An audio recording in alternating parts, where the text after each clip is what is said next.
Genesis 37. Glad you made it out on this snowy day.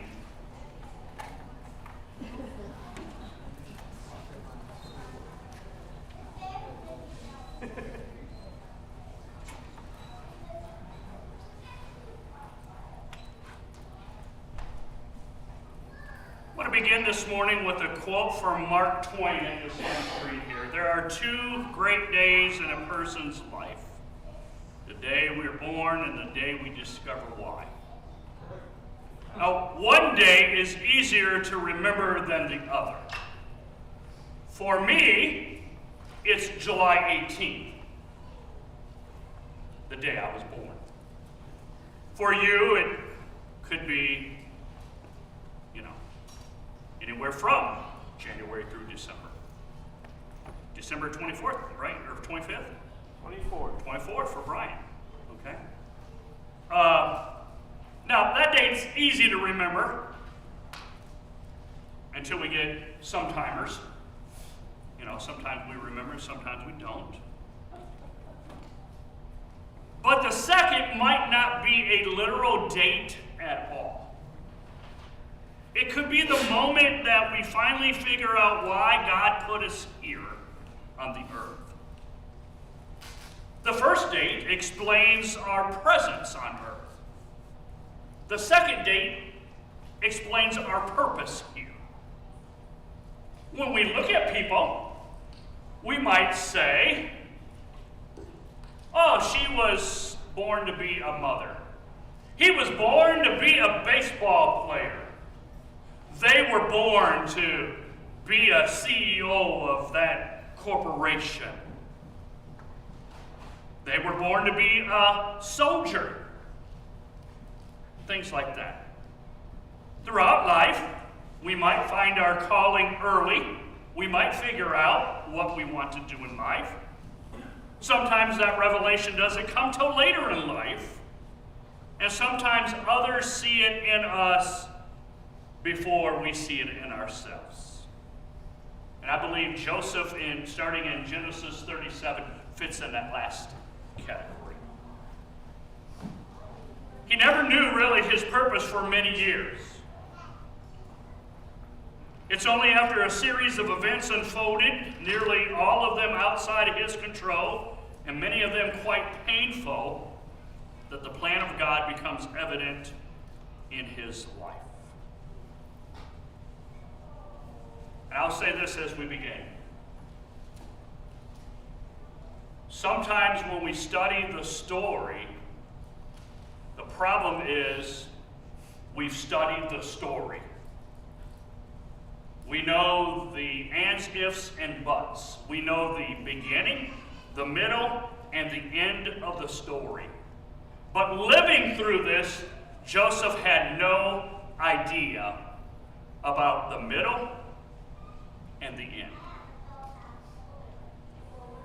And so I want that to resonate in your mind as we look for the next few weeks at this great story of the life of Joseph.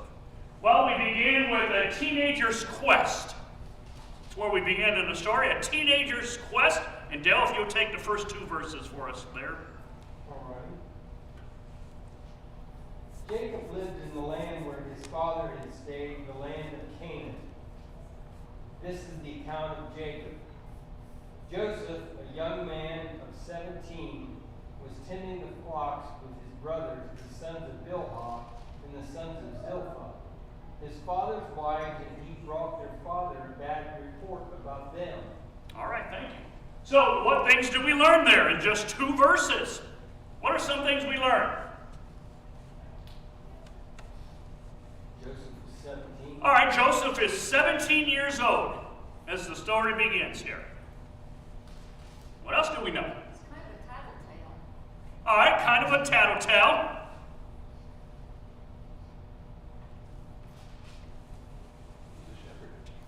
He's a shepherd. He's working in the family business with his brothers. And lived in Canaan. And and we could take from just those 2 verses where we started, he has no idea about his future or what's going to happen. If we were to ask Joseph at this time of his life why he was born, how would Joseph respond to that question? Joseph, why were you born? To be a shepherd? I don't know. I mean, it would make sense that he would say he was born to be a shepherd because that's the job that his father did, his grandfather, Isaac, and his great-great-grandfather, Abraham. So I must be in the shepherd business because that's what the family's in. Anybody else? How would he respond right now? Joseph, why were you born? Well, at 17, what do you really know about what you want to do? You know. Yeah. Yeah, I didn't know. Yeah, pretty young. Yeah. He might say it was an answer to his mother's prayer. There you go. He would know that. He had no idea that his life would consume a quarter of the book. Well, we know that he knows other things, but we haven't read them yet. So I don't know if you want Yes. us to. Correct. We're just saying we're trying to stay in the moment. Yeah. But yes, he does. But So the answer's going to be different as soon as we read verse 3. yeah, that's right. He's a baby, too. Yeah, he is a baby. Yeah. He's not the youngest, though. By now, I'm assuming Benjamin is born, but I don't know how old he is. Which leads us to a sunrise, not a sunburst. God is like a sunrise more than a sunburst. Out of the darkness and the chaos of life, God will slowly rise over the horizon of our life. It's not so much that we see the sun, it is that by the sun, we get to see everything else. Here's the point. That was true for Joseph and true for us today. God's will is revealed to us a little bit at the time, just like the sun slowly rises over the horizon, a little bit at the time. Now I'll go back and say, I stood on my soapbox and said, let's look at Joseph right here. But for a moment, open up the blinders, the whole story. Who was Joseph? Give me some things. Who was Joseph that you know throughout his life? Who is he? Rachel's son. Rachel's son. He's the favorite son. The favorite son.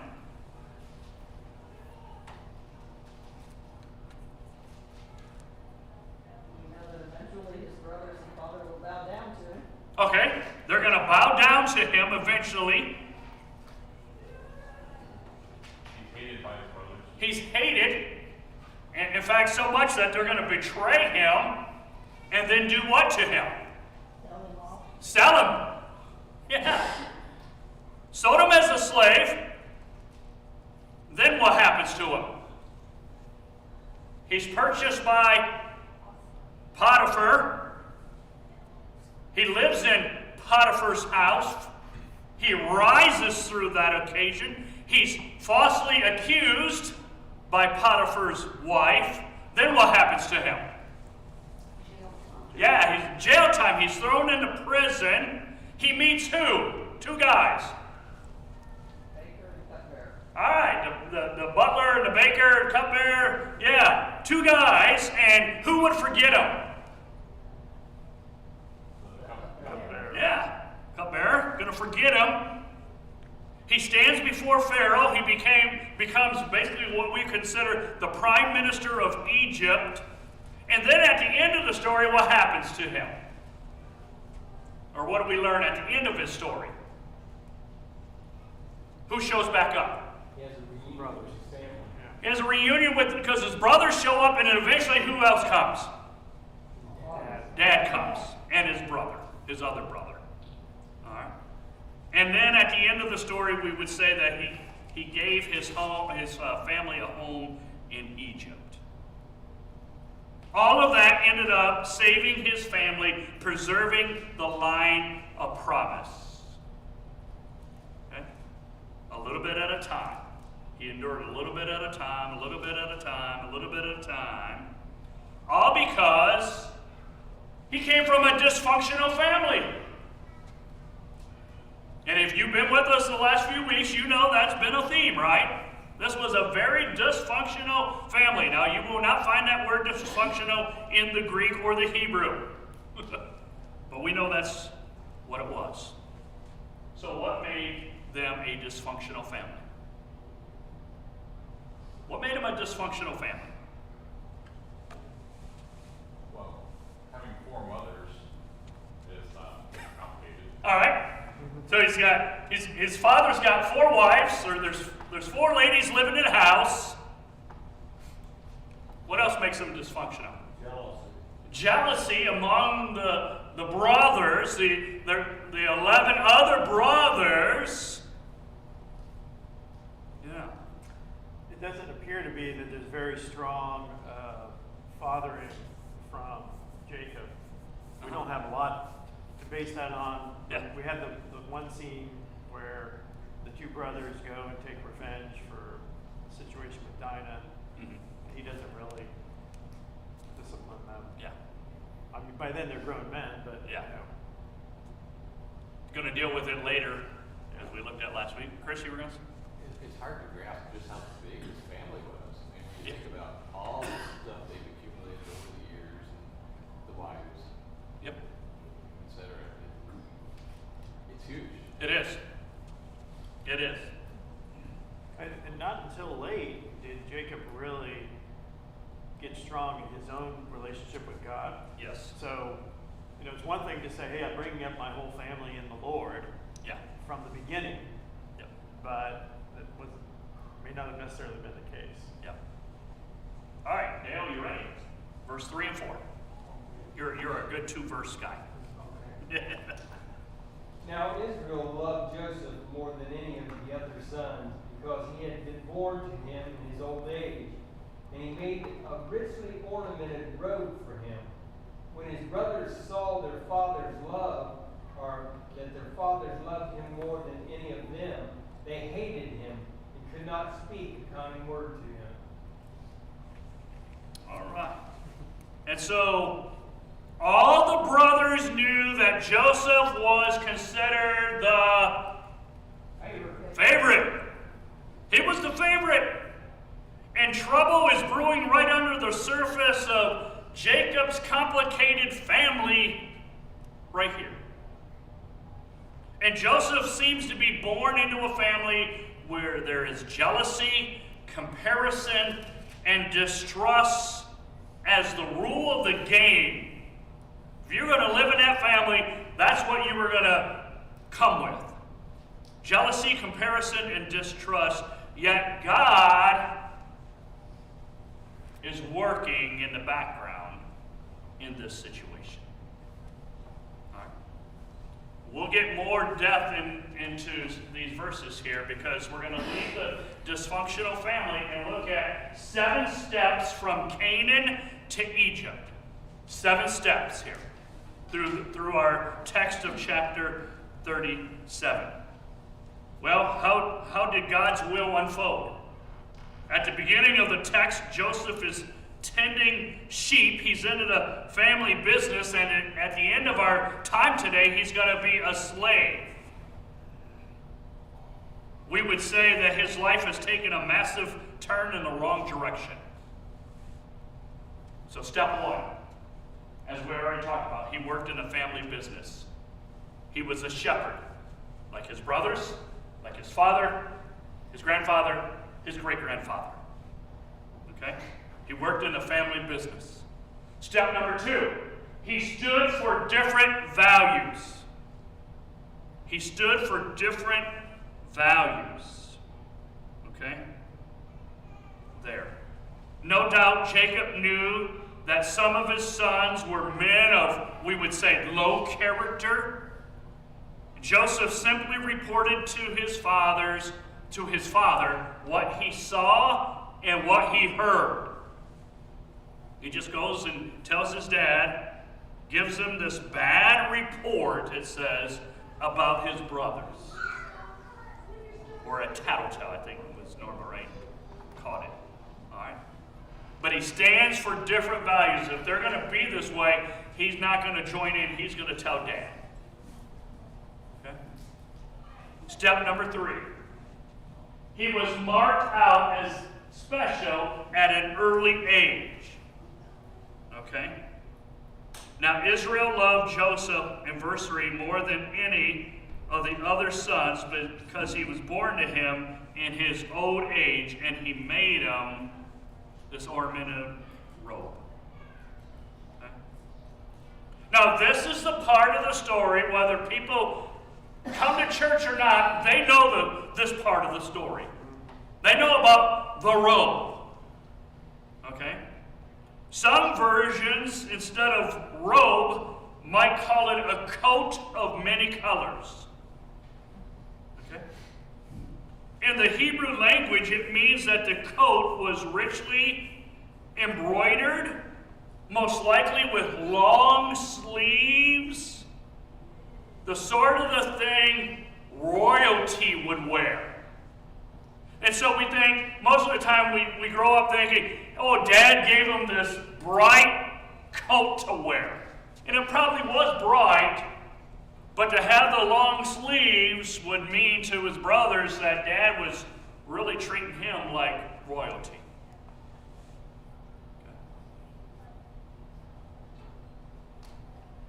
By having long sleeves, it would suggest that Joseph could not work in the fields like his brothers did.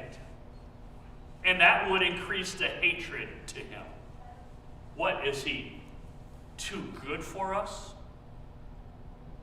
Hey, Judah, it's Reuben. Remember when we were 17, we had to work? Now this kid over here, look at him, comes with his long sleeve coat on, thinking, oh, he's all that big stuff. But I like that it put that Joseph was tending the father's flock first. So I don't think he was getting this big-headed, but his brothers might have thought that. Like, oh, look at him. You were going to say something.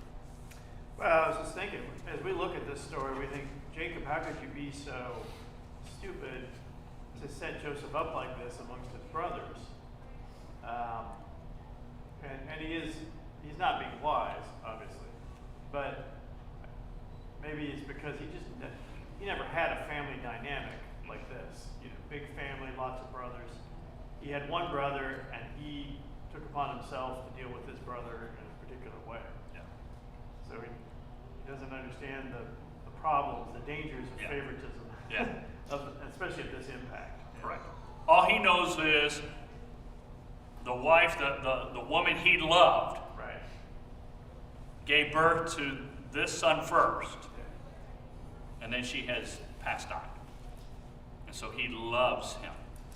Go ahead. Well, and this profession of being herders was a rough house profession. I mean, a lot of them people were considered to be thieves and rough house people. Yeah.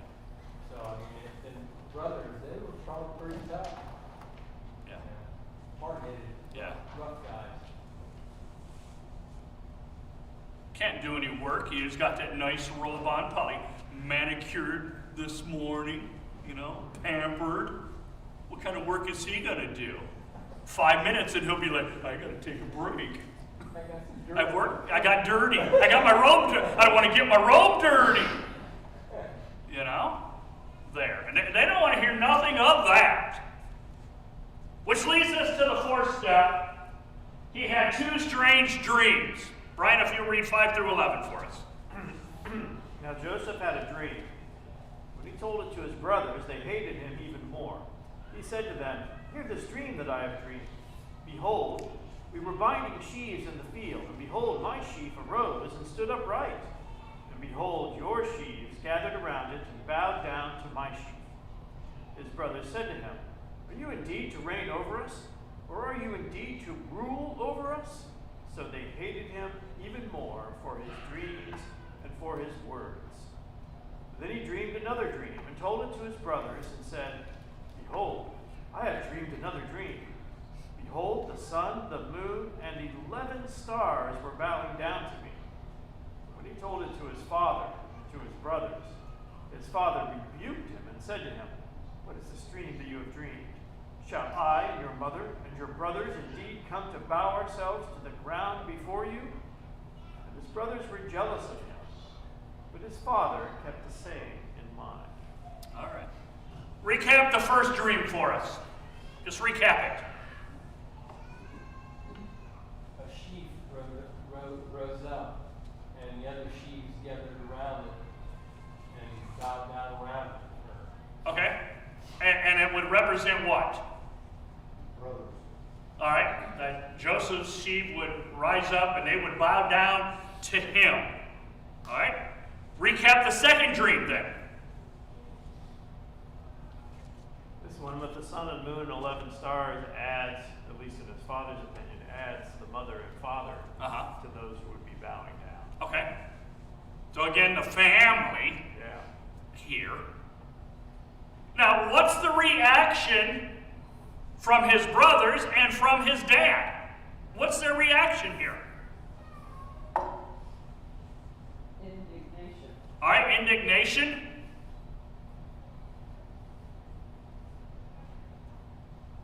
What you talking about? What you be talking about, Joe? Oh, just fueled the fire of the brothers. Oh, Hating man. it, right? Yeah. Yeah. Wow. It says that they were jealous of him, indignant of him, probably upset with him. And at first, his father seems to rebuke him, and then it says that he kept this matter in mind or pondered what it meant. All while they're Kind of jealous. the way Mary was too. Huh? Kind of the way Mary was with Jesus. Okay. She pondered those things in her mind. That verse is similar to what she said. Uh-huh. You know, what she thought Yeah. after the angel approached her or whatever. Yeah. I mean, they can hate these dreams all they want, but he must at least recognize that this may be coming from the Lord as a prophecy of some sort. Okay. So he's wondering, well, what does this mean? Yeah. What's going to happen? Yeah. But at 17, why not keep it quiet? He's 17. He's 17. Nowadays, he wouldn't have gathered the family together. He would have tweeted it. Or, and then they would have gathered and say, hey, we read your tweet. What's that mean? What are you doing? What's that about? All right. And so he has these dreams, and they're jealous. They're upset even more. Step 5. His brothers hated him more and more. Now notice how things develop in a downward spiral. Here's the interesting thing, too. God's giving him these dreams at this time. Yeah. And God knows his character and knows that he can't help but speak about it. So when you look back, and Joseph will look back later and say, oh, now I see that God intended this for good. Yeah. So God's putting things in motion that will, hard to think about, will cause his brothers to feel this way so that Joseph can end up being in Egypt later on. Yeah. That's right. Just setting the stage. Yeah. Verse 4 says that at least in my text, his brothers hated him. Verse 5, they hated him all the more. Verse 8, they hated him even more. Verse 11, his brothers were jealous of him. And soon their anger and their envy is going to lead to a shocking betrayal. Hebrews 12:15 warns us, see that no root of bitterness springs up and causes trouble. Centuries later, Solomon would write the words of Proverbs 14, verse 30, a tranquil heart gives life to the flesh, but envy makes the bones rot. They hated him more and more. Step 6. His brothers betrayed him. Brian, you want to take us 18 through 24? Sure. Please. They saw him from afar, and before he came near to them, they conspired against him to kill him. They said to one another, "Here comes this dreamer. Come now, let us kill him and throw him into one of the pits. Then we will say that a fierce animal has devoured him. We will see what will become of his dreams." But when Reuben heard it, he rescued him out of their hands, saying, "Let's not take his life." And Reuben said to them, "Shed no blood. Throw him into this pit here in the wilderness, but do not lay a hand on him, that he might rescue him out of their hand to restore him to his father." So when Joseph came to his brothers, they stripped him of his robe, the robe of many colors that he wore. They took him and threw him into a pit. The pit was empty, there was no water in it. All right. So here the events unfold swiftly. Verse 18, the brothers conspire to kill him. Kill him. Let's kill our own flesh and blood. 19, when they see him coming, what do they say? Here comes the dreamer. Yeah, here comes that dreamer. Yeah, let's get him. 20, they plan to kill him, throw him in a pit. 24, they throw him alive into the empty pit. Then, I believe, comes the callous act of all. Verse 25.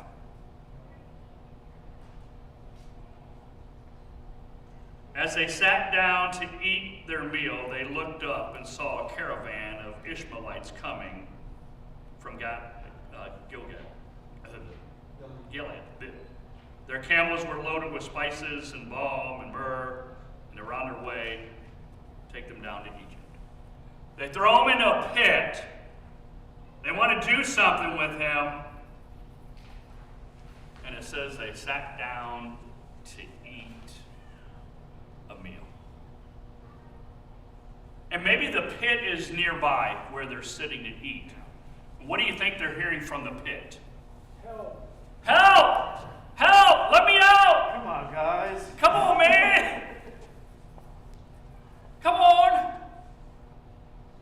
It was just a dream. Just a dream. Yeah. I promise not to tell Dad about this. And they're eating and they're probably, ha ha ha ha, dreamer boy. Can't get out of the pit. Ha ha ha ha. Pass me more of the chicken, please. Ha ha ha ha. This ain't funny. Quiet down, Joe. Fine. You know? I think that's just callous of them. Verse 27. Skim to that.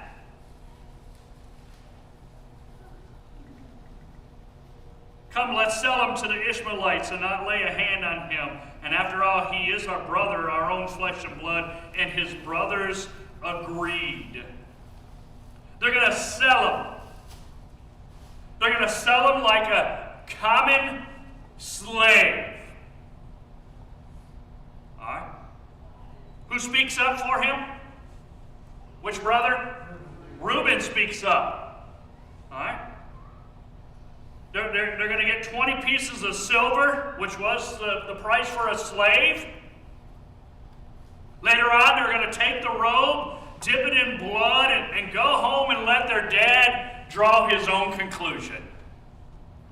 Here's the robe, look at the blood. And hope Dad draws the conclusion of, oh no, something happened to my favorite son. Wow. They betray him. Next step, last step, they took Joseph to Egypt at the end of the text. Meanwhile, the Midianites sold Joseph to Egypt to Potiphar, one of Potiphar's officials, the captain of the guard. And Joseph doesn't know it yet here. But God is setting him up for the rest of God's story that would lead throughout the Old Testament into the New Testament as well. by going to Egypt. Comments about the 7 steps that we see in our text here. Let's think about some of the family dynamics here. So Reuben is the firstborn of the family. Mhm. So his thought, well, it really would not be best. So at least he's having some reasonable thoughts. It wouldn't be best to kill him. Nah, yeah. And Reuben didn't want to sell him either. He wasn't part of that conversation. Mhm. His hope was to restore him Yeah, to Jacob. yeah. So some credit to Reuben for being responsible as the firstborn. Judah here, not his best moment. He'll have better moments later in the Yeah. story, but right now, not his best moment. Yeah. Good point. Who else? This is a great story. It makes a great movie. I mean, really, I haven't seen Hollywood that name this the story. I mean, put this on the big screen. I mean, but it's here. It's just a great story. But it's a great learning experience. Yeah. Yeah. You think Joseph felt like ever giving up? Yeah. I think he was a bit of an optimist, though. Yeah. Could have. He was probably hearing some pretty frightening things as he was in the pit. And Yeah. they're sitting around laughing and talking about what they might do to him. Yeah. It probably ranged from every single possibility. Yep. And I'm sure that was not, he's like, oh, I might not make it out alive. right. Or if I do, that's it. They're going to pull me up and then kill me. Yeah, Don. I think he probably had a pretty low ego when they forgot to tell what he had been doing in prison. Okay. Later in the story, yep. And so, I mean, he's running the roller coaster of emotions here. Go ahead, Mark. Well, I think it's interesting that Judah is the one that, suggested he be sold instead of killed, and then Judah's in the line of Jesus. Also, I think the whole Joseph story is very inspiring in that no matter what you're going through in life, bad times, whatever, God can still work for your good through that and make it good at the end. Yep. And so he's living his life, hopefully trusting in God that it's going to get better. There. Well, I have to think that the brothers realized they really messed up when they took that bloody road to his dad. Because, wow, the reaction that his dad had when they saw that he was mourning his son. Yeah. I mean, come on. Yeah. They had to have a lot of guilt hanging on. Yep. Well, let's look at 2 enduring lessons here that I see. Number 1 is when God chooses a leader, he often allows enemies to arise who will put them to the test. Where did Joseph's enemies come from? Where did his enemies come from? His household. Yeah, his household, his own brothers, his own flesh and blood, those closest to him. And what started out as hatred changed to envy, which resulted in conspiracy, which led to violence. It was compounded by a callous indifference, ended up in shocking betrayal, and covered up in an evil deception. All right. Number 2. When God chooses a leader, not even his enemies can stop him from doing God's will. This is the other side of the story. Nothing his brothers could do could cancel God's choice. Behind Jacob's favoritism and those 2 strange dreams and his brother's evil schemes stood God working. Did God know about the betrayal? Yes. Did God know about the slavery he would be put in?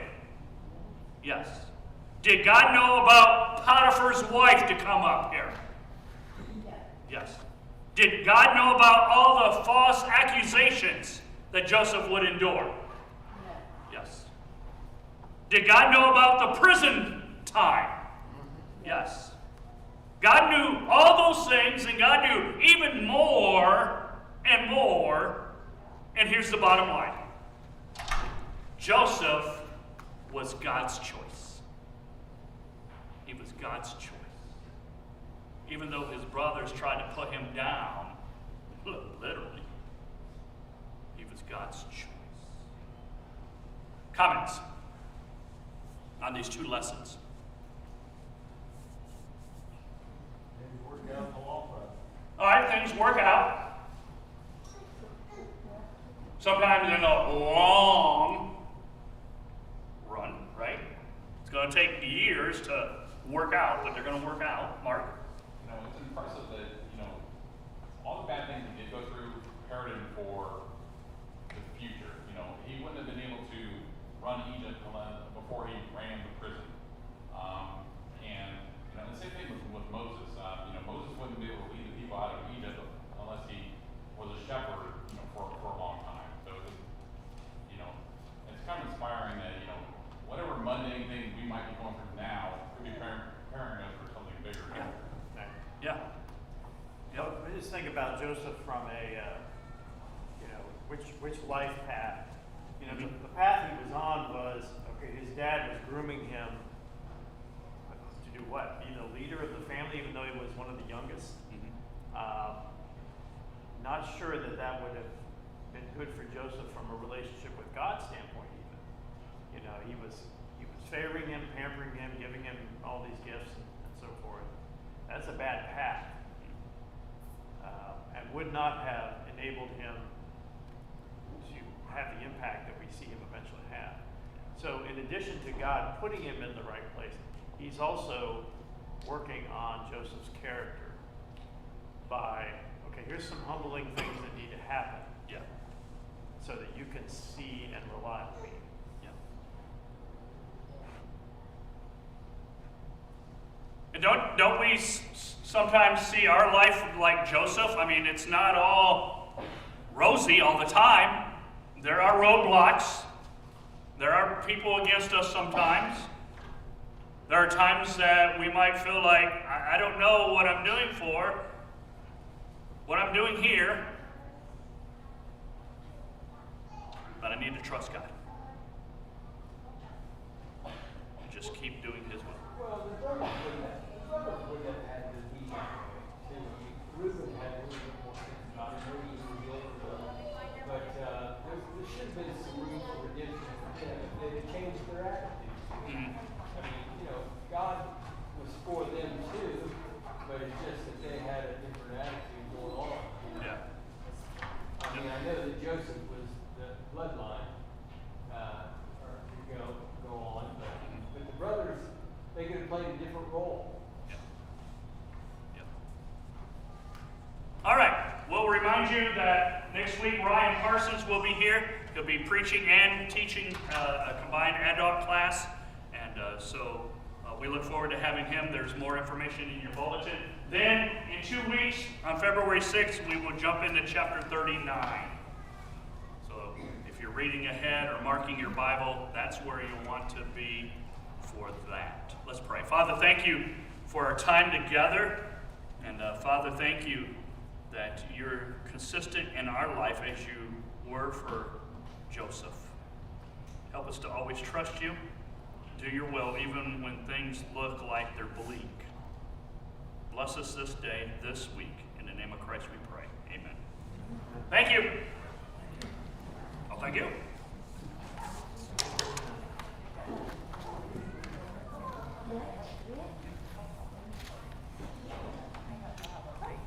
Hello.